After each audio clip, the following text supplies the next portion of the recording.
1 रुपयामध्ये पीक विमा भरलेल्या शेतकऱ्यांसाठी सर्वात मोठी आनंदाची बातमी गुढीपाडव्यानिमित्त आली आहे।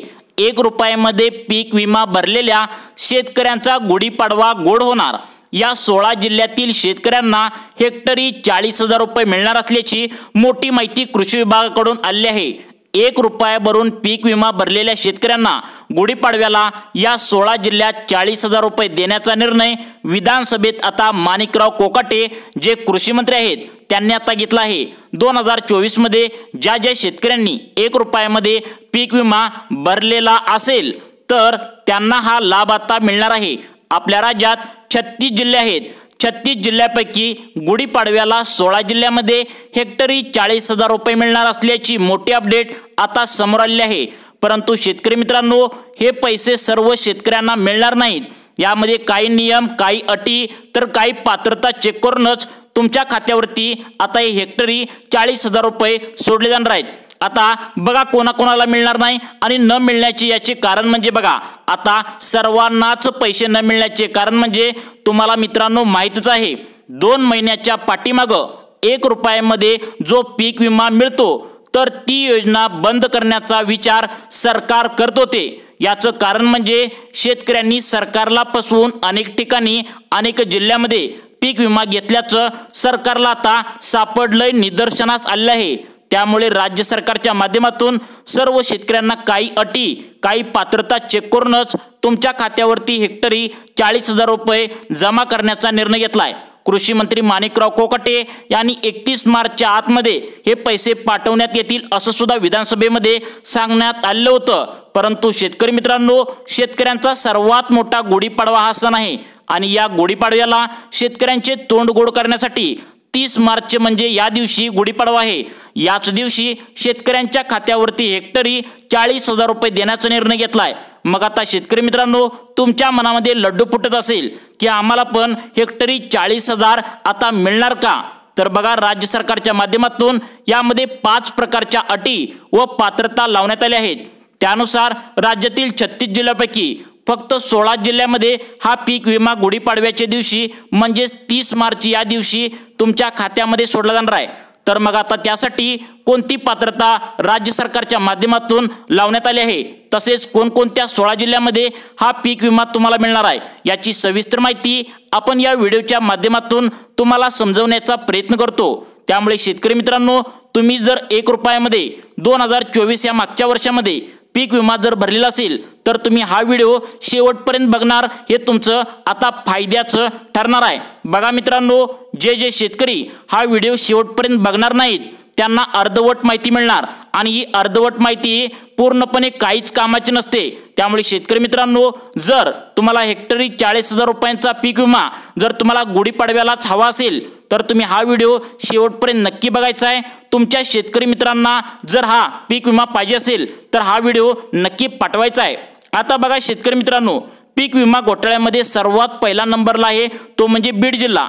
या बीड जिल्ह्यातील जवळपास 70,000 शेतकऱ्यांची चौकशी करण्यात येणार आहे।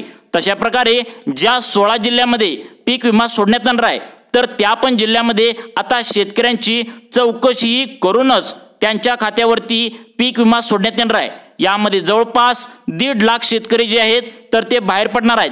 खरं म्हणजे यामध्ये शेतकरी मित्रांनो आता काय झालंय बघा, शेतकरी मित्रांनो, 1 रुपयामध्ये पीक विमा बंद करण्याचा निर्णय सरकार घेणार होतं, परंतु विरोधक नेत्यांनी आवाज उठवला की ज्या शेतकऱ्यांनी खरंच गद्दारी केली आहे, सरकारला त्यांनी खरंच फसवून 5 वर्ष मागील पीक विमा घेतला आहे तर त्या शेतकऱ्यांवर तुम्ही कारवाई करा। त्यांना जो मागील 5 वर्ष पीक विमा दिला होता तर तो त्यांचा परत घ्या। परंतु जो शेतकरी गरीब आहे, ज्याने सरकारला फसवले नाही, प्रामाणिक शेतकरी आहे, त्यांच्यावर अन्याय होता कामा नये। जसं जेव्हा आता विरोधक नेत्यांनी सरकारवर आवाज उठवला त्यामुळे 1 रुपयामध्ये पीक विमा आहेत ही योजना आहे तर ती आहे असं राहिलेले आहे, विरोधक नेत्यामुळे राहिले आहे। अखेर बघा, परवा दिवशी आपल्या राज्याचे कृषी मंत्री माणिकराव कोकाटे यांनी स्पष्टपणे विधानसभेमध्ये सांगितलं की 31 मार्चच्या आतमध्ये आता राज्यातील 16 जिल्ह्यामध्ये पीक विमा आम्ही वाटणार आहोत। परंतु काल विधानसभेच्या शेवटच्या दिवशी त्यांनी स्पष्टपणे सांगितलं की गुढीपाडव्याच्या दिवशीच म्हणजे 31 मार्चच्या 1 दिवस आधी म्हणजे 30 मार्च या दिवशी गुढीपाडवा आहे आणि शेतकऱ्यांचे तोंड गोड करण्यासाठी राज्यातील या महत्त्वाच्या मोठ्या 16 जिल्ह्यामध्ये या ठिकाणी 16 जिल्ह्यामध्ये आम्ही पीक विमा वाटप करणार आहोत। तर बघा शेतकरी मित्रांनो, तुम्हाला प्रश्न पडला असेल की कोणत्या 16 जिल्ह्यामध्ये हा पीक विमा गुढीपाडव्याच्या दिवशी येणार आहे, तर याची सविस्तर माहिती आता या व्हिडिओच्या माध्यमातून तुम्हाला सांगतो। फक्त शेतकरी मित्रांनो व्हिडिओ पूर्ण बघायचा आहे। तर बघा शेतकरी मित्रांनो, कोणत्या 16 जिल्ह्यामध्ये गुढीपाडव्याच्या दिवशी हे पैसे मिळणार आहेत आणि तर तुम्हाला लगेच सांगतो कोणत्या जिल्ह्यामध्ये, 16 जिल्ह्यामध्ये।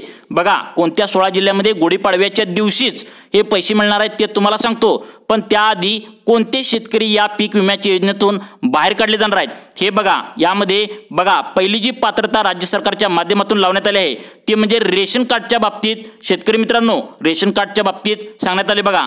आता काही जिल्ह्यातील शेतकऱ्यांनी काय केलंय की स्वतःच्याच कुटुंबातील समजा एका शेतकऱ्याला 2 मुले आहेत, तर दोघांच्या नावावरती थोडी थोडी त्यांनी जमीन केली आहे आणि त्यांना एक बघा त्या काय सांगितले 2 मुले आहेत, तर दोघांच्या नावावरती थोडी थोडी जमीन केलेली आहे। त्याची 2 मुले अशा प्रकारचे म्हणजे बघा एक बाप म्हणजे त्यांचा बाप आणि त्यांची 2 मुले अशा प्रकारे तिघांनी एकाच घरामध्ये 1 रुपया भरून 2024 मध्ये त्यांनी पीक विमा भरलेला आहे। मागील 5 वर्षापर्यंत त्यांनी तशा प्रकारे पीक विमा खोट्या पद्धतीने भरून पैसे घेतले आहेत आणि सरकारकडून तिघे पीक विमा एकाच कुटुंबातील घेऊ लागले आहेत।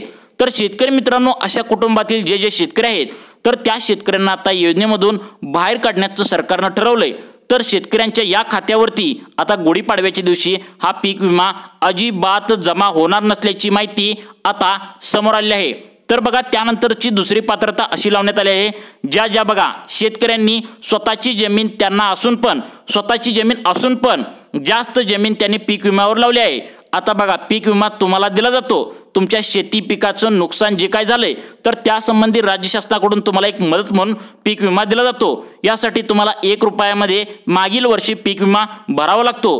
परंतु शेतकरी मित्रांनो, काही जिल्ह्यामध्ये असे पण काही शेतकरी आहेत त्यांनी संबंधित कृषी विभागातील काही अधिकाऱ्यांना आतून थोडेफार पैसे देऊन चुकीच्या मार्गाने दुसऱ्याची जमीन दाखवून त्या ठिकाणी पीक विमा मागील 5 वर्षामध्ये घेतले असल्याचं सरकारला आता निदर्शनास आले।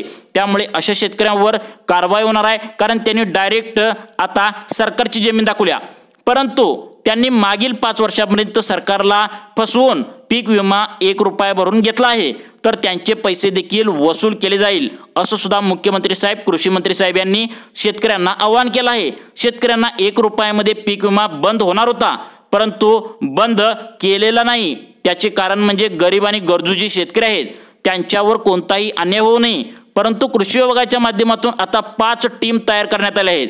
त्या टीमच्या माध्यमातून आता शेतकऱ्यांची चौकशी करण्यात येणार आहे। अनेक जिल्ह्यामध्ये चौकशी आता सुरू देखील झाली आहे आणि ही चौकशी पीक विम्याची करूनच शेतकऱ्यांना हा पीक विमा दिला जाणार आहे। तर मग त्यामधील पुढची पात्रता काय सांगितल्या बघा, अजून काय काय चेक केलं जाणार आहे बघा। मग कोणत्या 16 जिल्ह्यामध्ये पीक विमा मिळणार आहे ते बघा, कोणत्या बँकेमध्ये हा पीक विमा मिळणार आहे ते बघा। अगदी सविस्तर अशी माहिती आज या व्हिडिओच्या माध्यमातून आपण बघत आहोत। तर त्यामुळे शेतकरी मित्रांनो, तुम्ही हा व्हिडिओ पूर्ण बघायचा आहे। ज्या शेतकऱ्यांनी सरकारची जमीन मग ती कुठलीही असो, गायरान जमीन असो, कॅनलच्या साईडची जमीन असो, रोडच्या साईडची जमीन असो, कोणती जमीन आहे बघा, तर ती अशा प्रकारची जमीन पीक विम्यासाठी त्यांनी नोंदवली गेली आहे। तर मागील 5 वर्षापासून जर शेतकरी त्यामध्ये पीक विमा सरकारला फसवून सरकारची जमीन दाखवून तर घेतले असेल तर अशा शेतकऱ्यांवर सरकारकडून कारवाई होणार असल्याची मोठी माहिती समोर आली आहे। यामध्ये सर्वात जास्त बीड जिल्ह्यातील शेतकरी असल्याचं आता माहिती समोर येत आहे। तर मग आता कोणत्या बँकेमध्ये पीक विम्याचे पैसे सोडले जाणार आहेत बघा, तर त्या बँकांची लिस्ट सुद्धा आता समोर आली आहे। पहिल्यांदा आपण बँकांची लिस्ट पाहू, त्यानंतर बघा आता बँका कोणकोणत्या चालणार नाहीत, कोणकोणत्या चालणार आहेत ते आपण बँकांची लिस्ट पाहू आणि त्यानंतर कोणत्या 16 जिल्ह्यामध्ये हे पैसे सोडले जाणार आहेत ते सांगतो बघा। आता इथे बँकांची लिस्ट बघा, गुढीपाडव्याच्या दिवशी पीक विमा मिळणार असलेल्या बँका बघा, त्या पहिली बँक आहे स्टेट बँक ऑफ इंडिया, दुसरी बँक पंजाब नॅशनल बँक, तिसरी बँक आहे बँक ऑफ बडोदा, त्यानंतर 4 नंबरची बँक आहे बँक ऑफ इंडिया, त्यानंतर 5 नंबरची बँक आहे बँक ऑफ महाराष्ट्र, 6 नंबरची बँक आहे युनियन बँक ऑफ इंडिया, 7 नंबरची बँक आहे कॅनरा बँक, 8 नंबरची बँक आहे सेंट्रल बँक ऑफ इंडिया, 9 नंबरची बँक आहे इंडियन ओव्हरसीज बँक, 10 नंबरची बँक आहे इंडियन बँक, 11 नंबरची बँक आहे पंजाब अँड सिंध बँक आणि 12 नंबरची बँक आहे युको बँक। शेतकरी मित्रांनो, आता यामध्ये खासगी बँकेमध्ये जर तुम्ही खाते खोलले असेल तर या बँका कोणत्या आहेत बघा.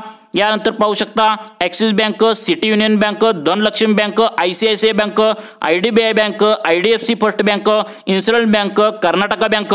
त्यानंतर बघा कोटक महिंद्रा बँक, कॅथलॉजिक सिंडिक Bank, Federal Bank, HDFC Bank, कैसूर वैश्य बँक आणि लक्ष्मी विलास बँक आणि यस बँक या खासगी बँकेमध्ये सुद्धा आता पैसे येणार आहेत. तर बघा याच 16 जिल्ह्यामध्ये इथे पाहू शकता गुढीपाडव्याच्या दिवशी पीक विमा मिळणार असलेले 16 जिल्हे.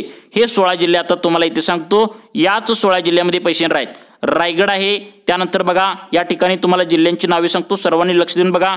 रायगड, रत्नागिरी, सांगली, सातारा, सिंधुदुर्ग, सोलापूर, नागपूर, नांदेड, नंदुरबार, नाशिक, त्यानंतर धाराशिव, त्यानंतर पालघर, त्यानंतर हिंगोली, जळगाव, त्यानंतर जालना, कोल्हापूर. बघा या जिल्ह्यामध्ये पीक विम्याचे पैसे तुम्हाला लवकरात लवकर 31 मार्चच्या आतमध्ये सोडण्याचे आदेश दिले आहेत. तर शेतकरी मित्रांनो, तुम्हाला अशाच प्रकारचे दररोज व्हिडिओ पाहण्यासाठी आमच्या लाईव्ह चेंज मोटिवेशन या चॅनलला नक्की सबस्क्राईब करून ठेवा. धन्यवाद.